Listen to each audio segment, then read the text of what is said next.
Пицца, паста и джелато – 3 слова, которые знает любой турист, приезжающий в Италию. Именно джелато, а не айскрим, сделанное по традиционным рецептам. Первая Олимпиада мороженщиков призвана пропагандировать искусство приготовления холодного лакомства.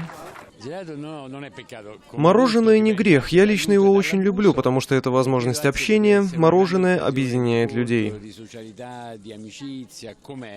Мороженое – одно из древнейших десертов в мире. С его историей можно подробно ознакомиться в первом музее мороженого, открытом в Болонье. Италия в определенном смысле является родиной этого лакомства. Первые оригинальные рецепты были записаны еще во времена Возрождения во Флоренции. Однако история замороженного льда еще древнее. Идея мороженого существовала еще в Месопотамии 1700 лет назад до нашей эры, где лед смешивали с вином. Сохранились исторические свидетельства, что под дворцом месопотамского царя был холодный грот, где держали прессованный снег. Собственно, с тех пор основные ингредиенты не изменились. Это вода и фруктовый наполнитель. Нынешним мороженщикам больше не нужно замораживать воду. В их распоряжении есть современные холодильные машины.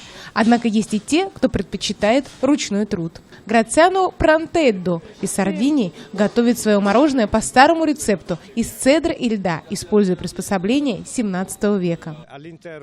Это старый рецепт, который попал в Сардинию с испанским завоеванием в 15 веке и, скорее всего, имеет арабские корни. На Сардинии мы называем этот продукт карапинья.